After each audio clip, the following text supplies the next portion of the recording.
Alhamdulillahi Rabbil Alamin.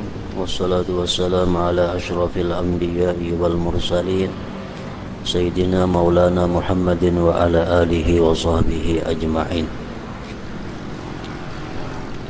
Qala al-musannif al-imam Abu Hamid al-Ghazali rahimahullah wa nafa'ana bi ulumihi fid dharain. Adapun rukuk dan sujud, maka sayogianya semestinya untuk kamu perbaharui ketika itu akan mengingat kebesaran Allah yang Maha Suci. Di waktu kita hendak ruku' atau kita hendak sujud, di situ kita disuruh untuk memperbaharui mengingat kebesaran Allah Subhanahu wa Ta'ala. Karena rukuk berbungkuk badan dan sujud itu adalah tanda daripada orang yang mengagungkan Allah Subhanahu wa Ta'ala.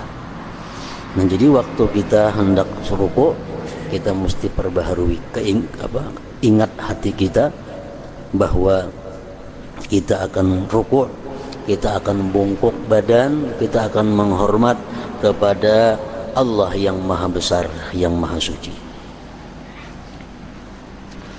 Dan kamu angkat kedua tanganmu dengan mohon perlindungan,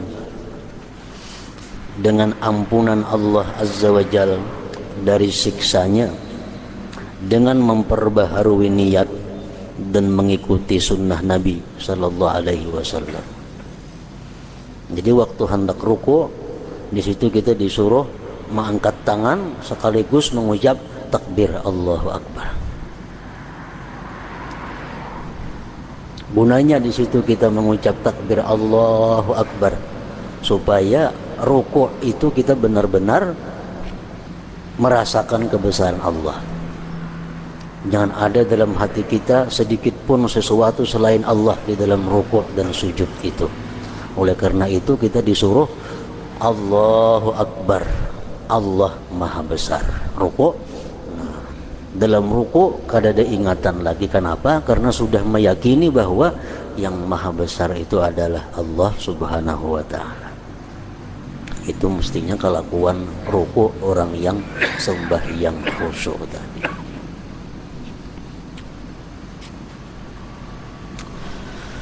Kemudian kamu mulai lagi di waktu ruku' itu, kita mulai dengan menghinakan dan merendahkan diri kepadanya dengan ruku'mu itu.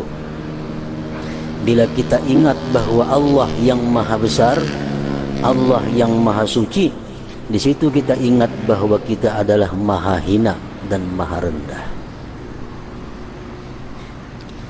Dan kamu bersungguh-sungguh dalam melunakkan hatimu dan memperbaharui khusyukmu. Dan kamu rasakan hal itu akan kemuliaan Tuhanmu dan kesia-siaanmu serta ketinggian Tuhan.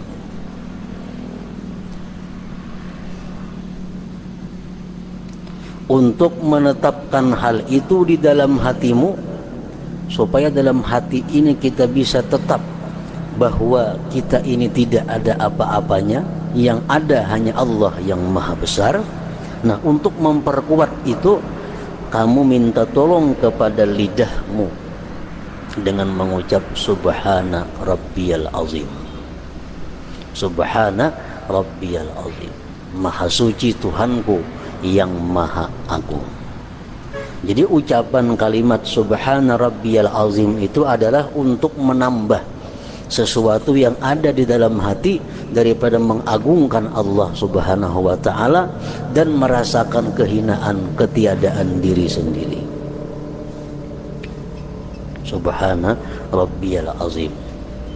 Sebahagian ulama mengatakan sunat dibuat wa bihamdih. Subhana Rabbiyal Azim wa bihamdih. Ada sebagian ulama lagi mengatakan kada sunat berbuat wa bihamdih, itu cukup Subhana Rabbiyal Azim. Begitu kita mengucap Subhana Rabbiyal Azim, Maha suci Tuhanku yang Maha Agung, maka sucikan Tuhanmu dan kamu saksikan kebesarannya. Sesungguhnya Dia lebih besar, agung dari setiap yang besar. Hal itu kamu ulang-ulangi di dalam hatimu agar kamu menguatkannya dengan ulangan itu. Sebagaimana kita sunat mengulang-ulang Subhana Rabbiyal Azim tadi. Kita sunat mengulang Subhana Rabbiyal Azim supaya dalam hati pun mengulang-ulang juga akan menyaksikan kebesaran Allah Subhanahu wa ta'ala.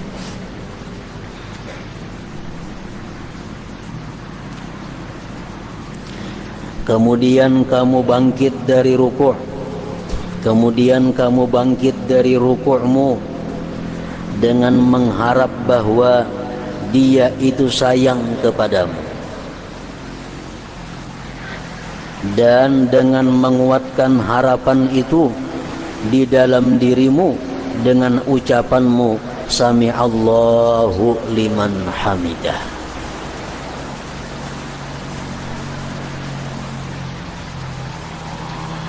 Semoga Allah mendengar orang yang memujinya.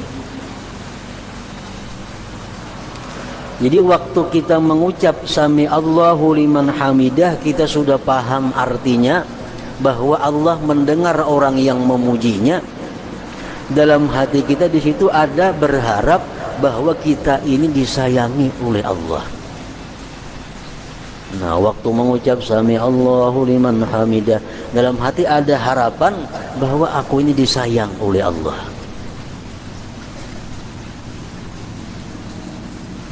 Kalau artinya semoga Allah mendengar orang yang memujinya, itu artinya.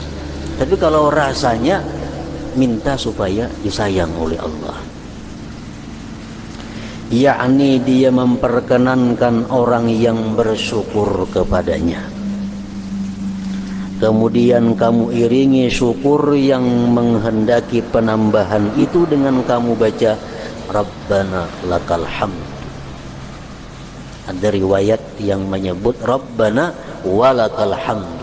Boleh kedua-duanya, Rabbana atau Rabbana lakal hamdu atau Rabbana walakal, berbuat waw, kada jadi masalah. Artinya, wahai Tuhan kami, bagimulah segala pujian. Dan kamu perbanyak pujian itu dengan ucapanmu mil as-samawati wa mil al-ard. Artinya sepenuh langit dan sepenuh bumi.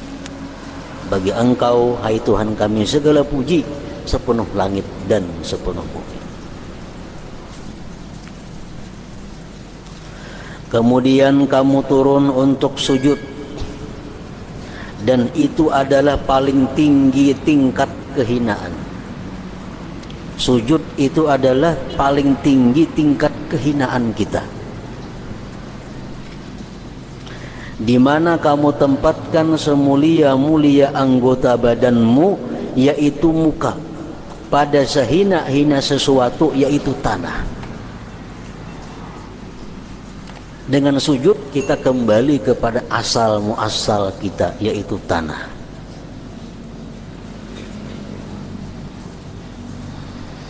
Jika mungkin bagimu untuk tidak meletakkan pemisah antara keduanya, lalu kamu sujud di atas tanah, maka lakukanlah.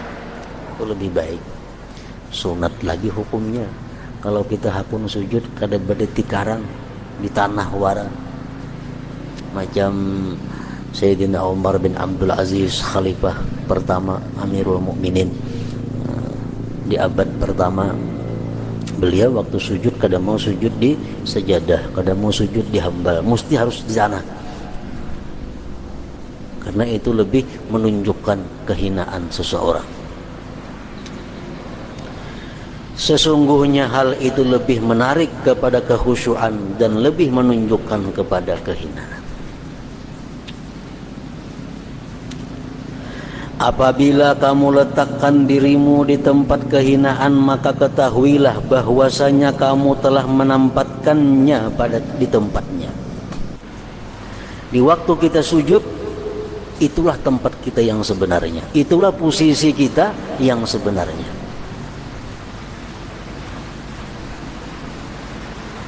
Apabila kamu letakkan dirimu di tempat kehinaan, dahi diandak di tanah tadi, maka ketahuilah bahwasanya kamu telah menempatkannya di tempatnya. Dan kamu kembalikan cabang kepada asalnya. Artinya apa? Kalau diri kita ini kaya, kalau diri kita ini mulia, kalau diri kita ini berilmu, itu hanya cabang, itu hanya mendatang. Yang sebenarnya diri kita adalah tanah, ada apa-apa. Nah, dengan adanya sujud, kita kembalikan cabang kepada asalnya. Itu maksudnya. Karena sesungguhnya kamu diciptakan dari tanah, dan kepadanya pula kamu kembali.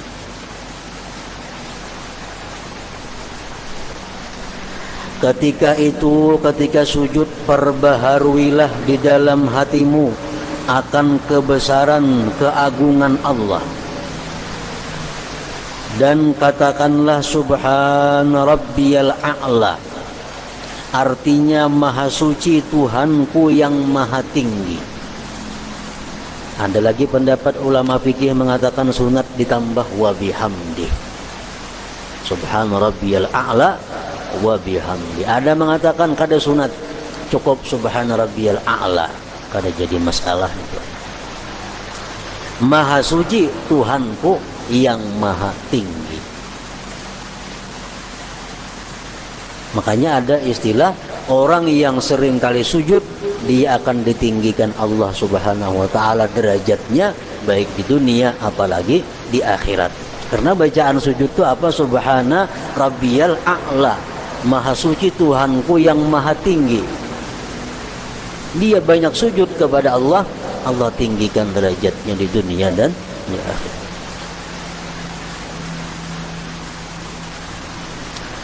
Dan kuatkanlah dengan diulang-ulangkan subhana rabbiyal a'la wa bihamdi subhana rabbiyal a'la. Karena sekali bacaan itu lemah pengaruhnya. Sunat mengulang 3 kali.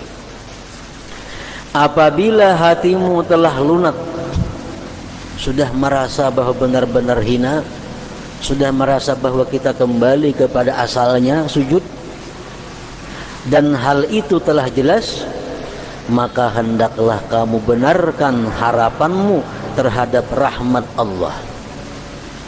Di waktu kita sadar tentang hinanya diri kita, di situ kita disuruh berharap rahmat Allah. Karena sesungguhnya rahmatnya Allah itu bersegera kepada kelemahan dan kehinaan. Allah kadang akan mengabulkan, kadang akan memberikan rahmat kepada kita kalau dalam hati kita sedikit pun ada mengandung kesombongan. Allah kadang akan memberikan rahmat kepada kita kalau dalam hati kita ada merasa kesucian. Allah akan mendatangkan rahmat kepada kita di waktu kita merasa bahwa diri kita ini hina, diri kita penuh dengan dosa. Nah, di saat itu Allah akan memberikan rahmatnya. Allah akan melapangkan kesusahannya. Karena sesungguhnya rahmatnya itu bersegera kepada kelemahan dan kehinaan. Kita ingat kisah Nabiullah Yunus alaihissalam. Nabiullah Yunus seorang nabi. Nabi, arti nabi itu jelas sudah maksum minaz dzunub, terpelihara daripada dosa. Nabi kada mau berdosa. Nah, begitu Nabi Yunus dalam kesusahan, dalam kesengsaraan, di dalam laut, di dalam iwak lagi, Allah menyuruh memberikan wahyu kepada Nabi Yunus untuk mengata satu kalimat yang menunjukkan kesucian Allah dan kehinaan diri. La ilaha illa anta subhanaka inni kuntu minaz zalimin. Itu kalimat wahyu dari Allah kepada Nabi Yunus untuk dibaca. La ilaha illa anta, tidak ada Tuhan selain engkau. Subhanaka, maha suci engkau. Inni kuntu minaz zalimin, sesungguhnya aku adalah tergolong orang-orang yang aniaya, orang-orang yang zalim.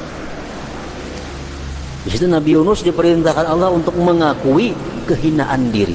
Orang zalim itu hina. Makanya kalau ada kita merasa diri kita ini zalim, baik itu. Kalau kita merasa diri kita ini wala itu ngarannya. Nah, merasa suci, ada mau. Allah menyuruh Nabi Yunus untuk merasakan bahwa diri Nabi Yunus itu zalim. La ilaha illa anta subhanaka inni kuntu minaz zalimin. Ini Nabi disuruh oleh Allah mengucap itu. Begitu Nabi Yunus mengucapkan kalimat itu dan beliau merasakan kesucian Allah, keagungan Allah, kehinaan diri, Allah selamatkan Nabi Yunus dari perut iwak itu, dikeluarkan, dibawa ke pesisir. Akhirnya Nabi Yunus selamat. Nah, jadi Nabi Yunus itu selamat bukan karena beliau merasa dirinya Nabi, bukan beliau merasa dirinya kekasih Allah, tapi beliau diselamatkan Allah sewaktu mengaku merasa bahwa orang yang zalim. Nah, jadi waktu kita sujud itu yang kita rasakan. Kita ini hina, kita ini orang yang zalim, kita ini orang yang aniaya. Allah yang maha suci, Allah yang maha agung, Allah yang maha tinggi. Itu rasa waktu sujud. Kalau bacaannya subhana rabbiyal a'la, kalau artinya maha suci Tuhanku yang maha tinggi. Tapi kalau rasanya, nah yang tadi merasakan berlumurnya diri dengan segala dosa-dosa.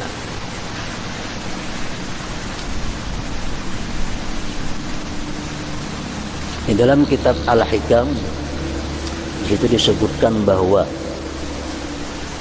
doa itu sangat baik apabila sebelum berdoa itu kita bertawassul dengan kepakiran kita, dengan kepakiran kita. Allahumma inni as'aluka bifakri ilaika. Ya Allah, aku minta kepada Engkau dengan kepakiranku kepada Engkau. Nah, berarti kita mengaku bahwa kita ini fakir. Kita mengaku diri kita ini berhajat kepada Allah. Allahumma inni as'aluka bifakri ilaika. Ya Allah, aku minta kepada Engkau dengan kepakiran yang ada padaku. Paling baik bertawassul menurut pengarang hikam itu adalah bertawassul dengan kepakiran diri.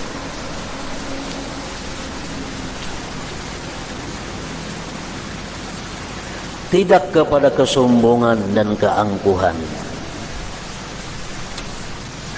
Lalu ingatlah kepalamu, angkatlah kepalamu dengan membaca takbir Allahu Akbar dan memohon hajatmu dan sambil mengucapkan Rabbighfir warham wa tajawaz amma ta'lam. Artinya, wahai Tuhanku, ampunilah, sayangilah dan maafkanlah. Jangan Engkau tuntut dari sesuatu yang Engkau ketahui atau doa yang kamu kehendaki. Ini doa dalam duduk antara dua sujud, macam-macam doanya. Salah satu doa itu adalah Rabbighfir warham wa tajawaz amma ta'lam. Itu doa duduk antara dua sujud. Kalau kada hendaknya itu nang kayak biasa kita, Allahumma ghfirli rabbighfirli warhamni warzuqni wajburni wahdini wa'afini wa'fu anni. Nah, jadi letaknya doa di situ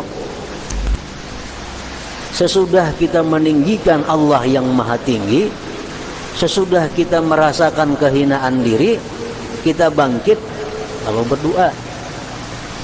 Nah, di waktu itu doa sangat mungkin untuk cepat dikabulkan oleh Allah Subhanahu wa taala. Di mana sebelum berdoa kita sudah mengucapkan kalimat-kalimat mensucikan Allah. Sebelum berdoa kita sudah merasakan kehinaan dan kekotoran diri. Hanya kita berdoa, Rabbi ghfirli, ya Allah, ya Tuhan ampuni aku, warhamni, sayangi aku, warzuqni, berikan aku rezeki, wajburni, wahdini, wa'afini, wa'fu anni.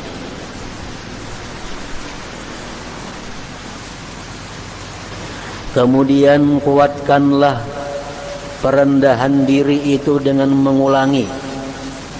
Maka kembalilah ke sujud yang kedua kali seperti yang demikian itu juga. Nah, sujud yang kedua sama dengan sujud yang pertama. Kita mensucikan Allah yang maha tinggi, kita merasakan kehinaan diri kita.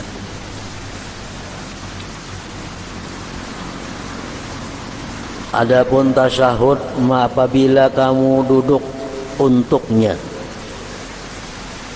maka duduklah dengan beradab.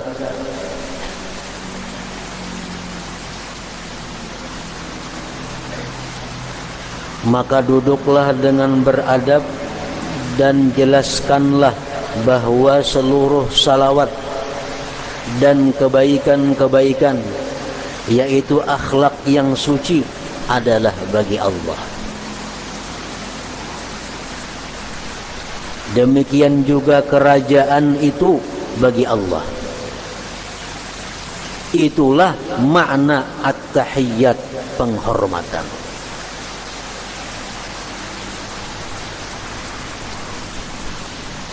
Kita baca at-tahiyyatul mubarakatus salawatut tayyibatu lillah. At-tahiyyatu, segala penghormatan, segala macam sifat-sifat kerajaan, lillah. At-tahiyyatu, segala macam penghormatan, segala macam sifat-sifat kerajaan, al-mubarakatu, yang penuh berkah, yang penuh dengan kebaikan. As-salawatu tayyibatu, sembahyang-sembahyang.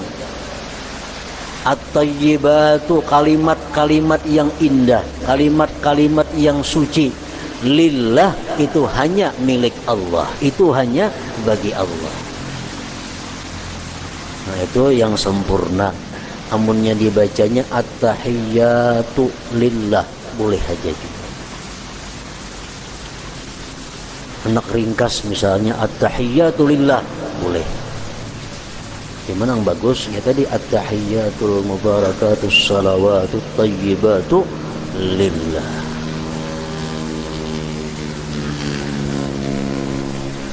Dan ucapkanlah salamun alaika ayyuhan nabiyyu wa rahmatullah wa barakatuh.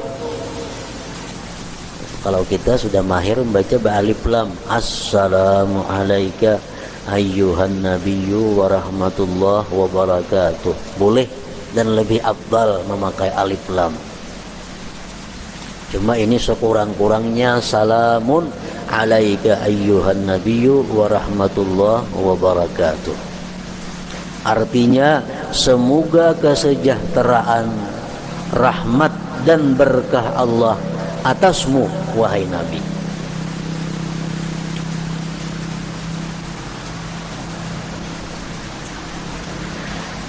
Dan benarkanlah cita-citamu bahwasanya salam itu sampai kepada beliau. Waktu kita mengucap assalamu alaika ayyuhan nabiyyu wa rahmatullah wa barakatuh, kita dalam hati meyakini bahwa yang kita ucapkan itu sampai dan didengar oleh Rasulullah. Karena kalimatnya assalamu alaika, atas engkau, berarti mendengar orangnya, bukan atasnya. Jika assalamu alaihi, nah salam atasnya, itu bisa kadang mendengar, bisa jauh. Tapi kalimat adalah assalamu alaika, artinya kesejahteraan, rahmat dan berkah atasmu wahai Nabi. Jadi begitu kita mengucap itu, kita mesti meyakini di dalam hati, kita merasakan dalam hati kita bahwa beliau mendengar ucapan kita itu. Ucapan kita sampai kepada beliau. Nah, itu perasaan dalam hati. Jadi dalam sembahyang setiap kali bacaan itu ada bacaan yang kita baca, ada pemahaman yang kita pahami, ada perasaan yang kita rasakan. Jadi khusyuk itu mesti kumpulan daripada yang tiga. Bacaannya kita baca, pahamannya kita pahami, rasanya kita rasakan.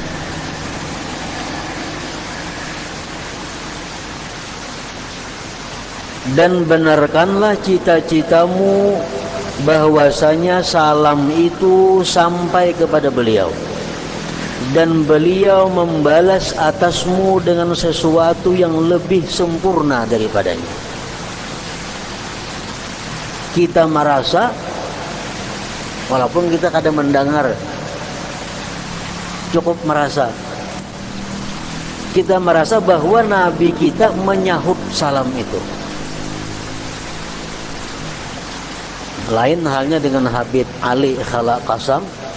Beliau setiap kali mengucap assalamu alayka ayyuhan nabiyyu wa rahmatullahi wa barakatuh, beliau kada beampih kecuali sini mendengar seorang tali ngasidin Rasulullah menyahut. Kalau kita cukup merasa, kita merasa bahwa Rasulullah mendengar, Rasulullah membalas. Jadi Habib Ali Khalaq Qasam itu kalau nyusun membaca tasahud panjang.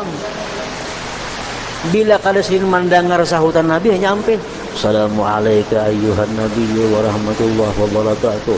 Assalamu alayka ayyuhan nabiyyu wa rahmatullahi wa barakatuh. Diulang-ulang sampai karena sini mendengar seorang bahwa Rasulullah menjawab, hanya berpindah kepada selanjutnya.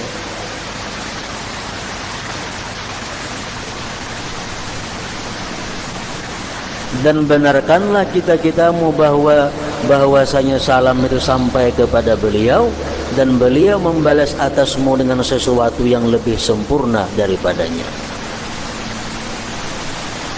Kemudian ucapkanlah salam atas dirimu dan seluruh hamba Allah yang saleh.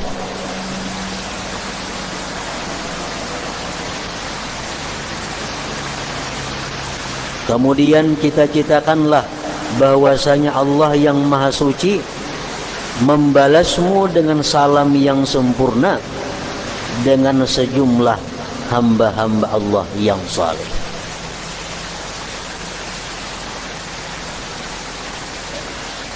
Jadi orang-orang yang saleh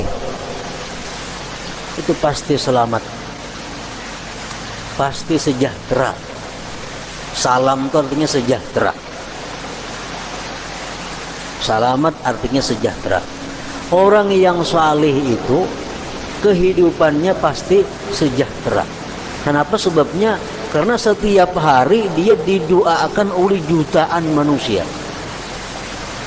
Assalamu alayna wa ala ibadillahis salihin. Berapa kali sehari kita membaca itu? Assalamu alayna wa ala ibadillahis salihin. Assalamu alayna wa ala ibadillah salihin.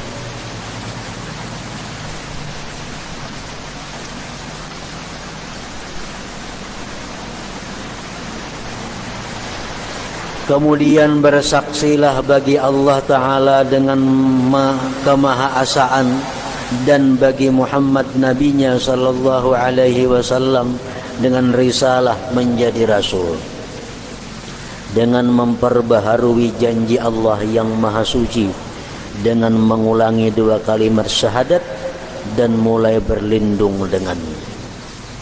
Asyhadu an la ilaha illallah wa asyhadu anna Muhammadar Rasulullah. Di situ kita tujuannya adalah memperbaharui i'tikad kita, memperbaharui keyakinan kita, memperbaharui syahadat kita. Asyhadu an la ilaha illallah, aku bersaksi bahwa tidak ada Tuhan selain Allah, dan aku bersaksi bahwa Muhammad adalah Rasulullah. Kemudian berdoalah di akhir salatmu dengan doa yang maksur, doa yang diajarkan Rasulullah sallallahu alaihi wasallam.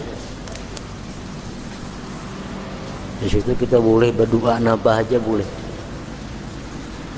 Sudah kita bersyahadat tadi, kemudian sudah salawat atas Nabi sallallahu alaihi wasallam, asyhadu an la ilaha illallah wa asyhadu anna Muhammadar Rasulullah, Allahumma shalli ala sayyidina Muhammad wa ala ali sayyidina Muhammad kama shallaita, sampai habis innaka Hamidum Majid. Nah, sesudah itu kita berdoa bebas, doa apa aja. Cuma ulama-ulama fikih mengatakan yang paling baik itu doa yang pernah diajarkan oleh Rasulullah sallallahu alaihi wasallam. Kemudian berdoalah di akhir salatmu dengan doa yang maksur. Allahumma ghfirli ma qaddamtu wa ma akhartu wa ma asrartu wa ma a'lantu wa ma asraftu wa ma anta a'lamu bihi minni antal muqaddimu antal muakhiru la ilaha illa anta astaghfiruka wa atubu ilaik. Salah satu doa yang diajarkan Rasulullah. Allahumma ghfirli, ya Allah ampuni aku, ma qaddamtu, dosa-dosa yang telah lalu. Artinya lain lawan rasanya. Kita mengucapkan itu, kita paham artinya, rasanya ada berharap, rasanya ada malu, rasanya ada menyesal. Allahumma ghfirli ma qaddamtu, ampuni dosa-dosa yang telah lalu, wa ma akhartu, dosa-dosa yang akan datang, dosa-dosa yang akan datang, wa ma asrartu, dosa-dosa yang tersembunyi, dosa-dosa dalam hati, dosa-dosa yang kada diketahui oleh orang, wa ma a'lantu, dan dosa-dosa yang terbuka, dosa-dosa yang diketahui orang, minta diampuni juga kepada Allah. Wa ma anta a'lam bihi minni, dan dosa-dosa yang kamu lebih tahu dengannya daripadaku. Mungkin ada dosa-dosa yang kita sudah lupa, mungkin ada dosa yang kita kada ingat lagi untuk tobat. Nah, kita minta ampun kepada Allah. Wa ma anta a'lam bihi minni, antal muqaddimu, engkau maha mendahulukan, wa antal muakhir, engkau maha mendugikan. La ilaha illa anta, tiada Tuhan selain engkau, astaghfiruka, aku berminta ampun kepada engkau, wa atubu ilaik. Ingat situ paling sedikit doa.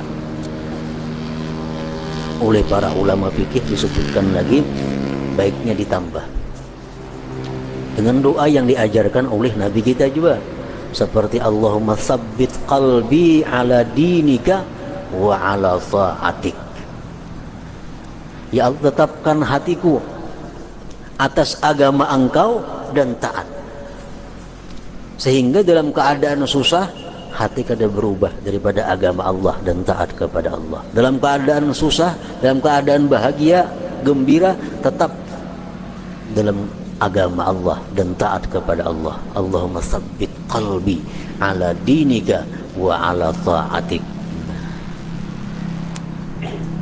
Ada lagi ulama mengatakan sunat lagi menambah dengan doa yang diajarkan Rasulullah juga. Allahumma inni a'udzubika, ya Allah aku berlindung dengan engkau, min azabil qabri, dari azab kubur, wa min azabin nar, dari azab neraka,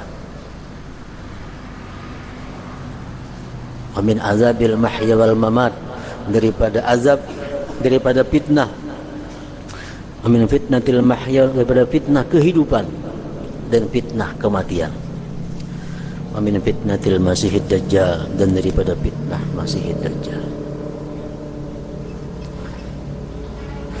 Nah, jadi doa-doa itu seapa banyaknya, kadar banyak doa itu macam-macam doa nih. Yang penting doa itu jangan sampai panjang pada tasahudnya. Jangan sampai doa panjang daripada tasahudnya. Jadi kita ukur mulai at-tahiyatul mubarakatus salawat sampai tadi salawat. Nah, itu doa. Jadi doa jangan lebih panjang daripada tasahudnya. Kemudian berdoalah di akhir salatmu dengan doa yang maksur, disertai dengan merendahkan diri, khusyuk, memohon dan berdoa dengan sungguh-sungguh, membenarkan harapan dengan diperkenankan. Kalau kita berdoa Allahumma ghfirli misalnya ma qaddamtu wa ma akhartu wa ma asrartu wa ma a'lantu, tapi hati kita kada berdoa. Allah berkata kepada malaikat, ya Tuhan, hai malaikatku, tuh lihat hamba itu istahza'a bi, dia mengulu-ulu aku. Allah memberitahu kepada malaikat, hai malaikatku, tuh lihat hamba itu mengulu-ulu aku. Karena mulutnya mengatakan Allah maghfirli, ya Allah ampun, tapi hatinya kadang-kadang minta ampuni kepada Allah, hanya mulutnya. Allah anggap itu mengulu-ulu dengan Allah Subhanahu wa ta'ala.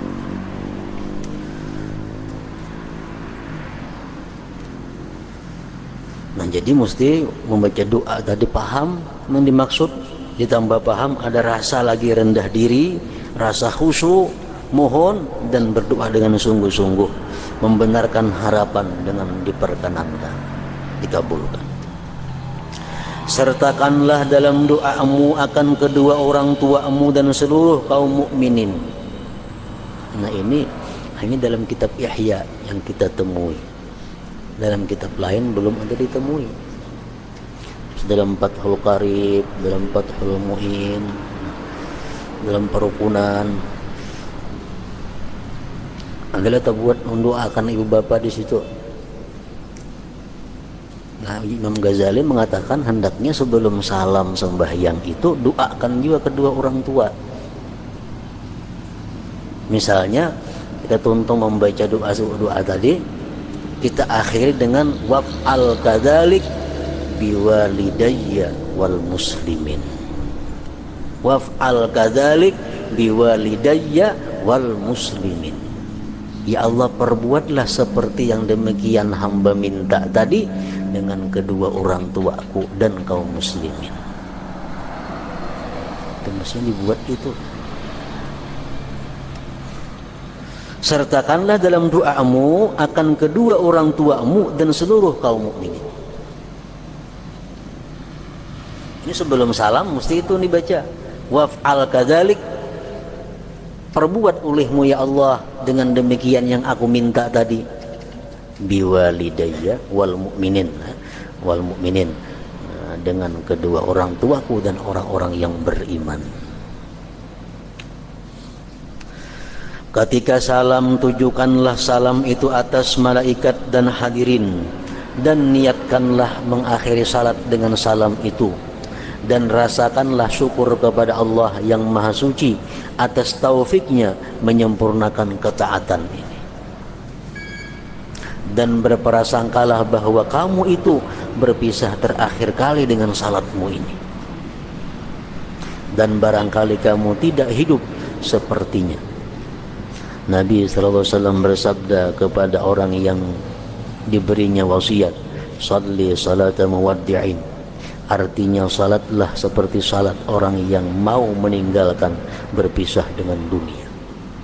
Jadi ini berfungsi baik sebelum sembahyang dan sesudah sembahyang. Kalau sebelum sembahyang fungsinya adalah membuat sembahyang hati-hati, karena kita menganggap sembahyang yang akan kita lakukan ini sembahyang terakhir dalam hidup kita. Imbah ini aku belum tentu sawar sembahyang. Ini sembahyang lalu hati-hati. Tuntung sembahyang pun bahwa menganggap sembahyangku tadi sembahyang terakhir. Kalau kita hati kuat kepada Allah agar itu bisa diterima, agar dimaafkan kesalahan kekurangannya. Jadi sabda Nabi yang mengatakan sembahyanglah kamu seperti sembahyang orang yang terakhir kali dalam dunia, itu berguna untuk di awal sembahyang dan di akhir sembahyang. Kemudian rasakanlah takut sesudah sembahyang dan malu karena kelalaian dalam salat. Dan takutlah bahwa salatmu tidak diterima dan kamu menjadi orang yang dimurkai karena dosa zahir atau batin, maka salatmu ditolak di hadapanmu. Dalam pada itu kamu berharap Allah menerimanya dengan kemurahan dan anugerahnya. Jadi sesudah sembahyang itu artinya bujur-bujur ada antara khauf dan raja. Takut kalau sembahyang ini ditolak Allah, namun tetap berharap bisa diterimanya. Makanya imbah, assalamualaikum warahmatullah, assalamualaikum warahmatullah. Nabi kita menyuruh kalimat apa yang diucapkan itu? Astaghfirullah. Pasti sudah tuh. Astaghfirullah. Sekurang-kurangnya astaghfirullah, astaghfirullah. Imbah sembahyang disuruh minta ampun, apalagi imbah berbuat dosa. Imbah sembahyang disuruh minta ampun. Kalau dalam sembahyang dia ada lupa, ada lalai, ada tersirat hati yang macam-macam. Yahya bin Wathab apabila sudah salat maka ia diam pada masa yang dikehendaki Allah. Lawas artinya dia mengevaluasi sembahyang tadi, di mana kesalahannya, minta ampun lawan Tuhan.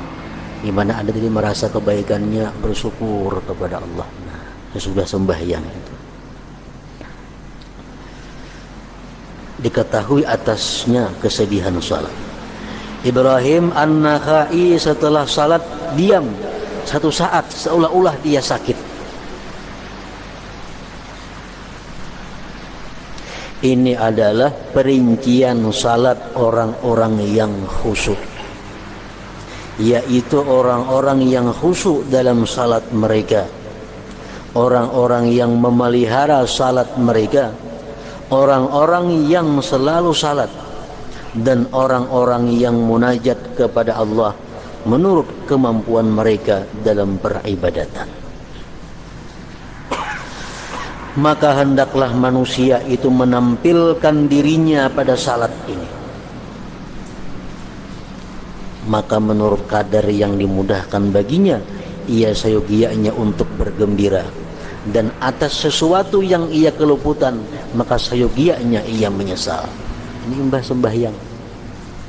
Kita ingat tadi, dalam ruku kita bagus, dalam ruku sujud merasa cocok sesuai aturan, nah kita gembira, kita syukur kepada Allah. Dan atas sesuatu yang ia keluputan, maka sayogianya ia menyesal. Dalam duduk antara dua sujud tadi kada ingat kepada Allah, nah menyesal. Dan dalam mengobati hal itu, sayogianya ia bersungguh-sungguh. Adapun salat orang-orang yang lalai, maka itu berbahaya, kecuali Allah meliputi dengan rahmat.